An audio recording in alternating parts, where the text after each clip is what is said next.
Ketika kita berbelanja di supermarket, pasti kita sering menemukan tulisan seperti ini atau seperti ini. Ya, memang benar. Diet kantong plastik sekali pakai sedang gencar-gencarnya dikampanyekan. Bukan cuma oleh para aktivis lingkungan, melainkan pengusaha retail maupun pemerintah turut ambil bagian dalam kampanye ini. Sehingga muncullah kebijakan kantong plastik berbayar, kebijakan untuk tidak menyediakan kantong plastik sekali pakai sama sekali, hingga wacana pengenaan cukai plastik yang akan dipungut oleh Direktorat Jenderal Bea dan Cukai. Semua itu dilakukan dengan harapan untuk menurunkan penggunaan kantong plastik sekali pakai sehingga tumpukan sampah plastik yang dibuang setiap harinya dapat berkurang. Dengan diterapkannya kebijakan-kebijakan tersebut, maka dibutuhkan alternatif dari kantong plastik sekali pakai yang lebih ramah lingkungan. Kondisi tersebut tentu dimanfaatkan oleh pengusaha retail dengan menjual tas belanja yang dapat dipakai berulang-ulang. Tas belanja yang dijual terbuat dari berbagai jenis bahan. Tas-tas tersebut dipajang dengan harga dan ukuran yang variatif, lengkap dengan tulisan Go Green, Eco Bag, dan sebagainya. Namun ternyata, tas-tas belanja tersebut belum tentu lebih ramah lingkungan daripada kantung plastik sekali pakai. Nah, menanggapi hal tersebut, saya, Fadal Muhammad dari kelompok Merauke CBP 2019 akan menjelaskan alternatif dari kantong plastik sekali pakai dan dampaknya terhadap lingkungan. Kita mulai dari yang pertama, yaitu kantong plastik yang dapat dipakai berulang, yang biasa kita peroleh setelah berbelanja di supermarket atau toko retail lainnya. Kantong plastik jenis ini terbuat dari material plastik daur ulang dan memiliki ketebalan yang lebih dibandingkan kantung plastik sekali pakai, sehingga kantung plastik jenis ini lebih kuat jika digunakan berkali-kali. Namun, dibutuhkan lebih banyak material dan energi pada proses pembuatannya. Jika dibandingkan dengan energi yang digunakan pada proses pembuatan kantong plastik sekali pakai, kita harus menggunakan kantong jenis ini setidaknya sebanyak 4 kali. Sayangnya, kebanyakan kantong ini tidak digunakan kembali dan langsung dibuang, sehingga menjadi sampah yang tertumpuk di tempat pembuangan. Jika terbuang ke laut, maka akan menimbulkan dampak yang sangat membahayakan karena kantong ini memiliki bahan yang lebih tebal.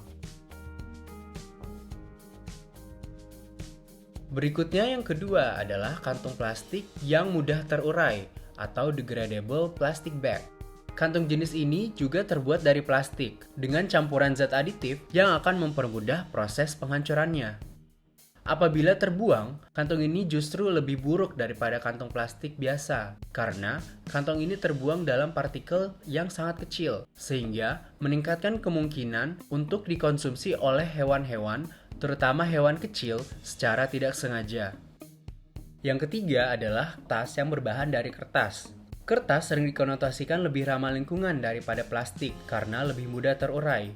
Namun, proses pembuatan tas belanja dari kertas menimbulkan dampak lingkungan yang cukup besar, yakni menggunakan 27 kali lebih banyak air, 3 kali lebih besar energi, dan 2 kali lebih banyak emisi gas rumah kaca yang terbuang. Selain itu, kertas juga mudah sobek, terutama apabila terkena cairan. Selanjutnya yang keempat, tas belanja yang berbahan propilena dan polyester. Pada dasarnya, propilena dan polyester juga termasuk plastik, yang mana merupakan byproduct dari pengolahan minyak bumi. Untuk memproduksinya dibutuhkan lebih sedikit energi daripada plastik sekali pakai. Meski demikian, kantung jenis ini rentan terkontaminasi oleh bakteri apabila sering digunakan untuk menampung produk hewani seperti susu atau daging, sehingga menuntut kita untuk sering mencucinya. Nah, dari sini timbul masalah karena polyester dan propilena melepas mikroplastik ketika dicuci. Mikroplastik tersebut dapat menimbulkan pencemaran di perairan. Selanjutnya nomor 5, tas belanja yang berbahan katun. Kebanyakan tas jenis ini terbuat dari 100% katun, padahal dalam skala besar, produksi kapas membutuhkan air dan lahan dalam jumlah yang sangat besar.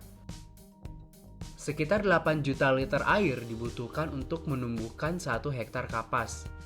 Setelah itu, dibutuhkan proses yang panjang dan usaha yang besar untuk mengolah serat kapas menjadi tekstil yang siap digunakan untuk membuat tas belanja.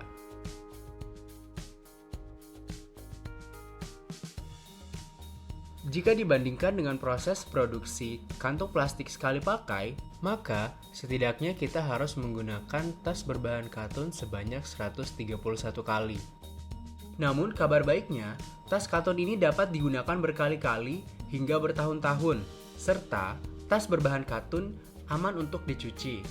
Dan juga, tas ini mudah untuk terurai.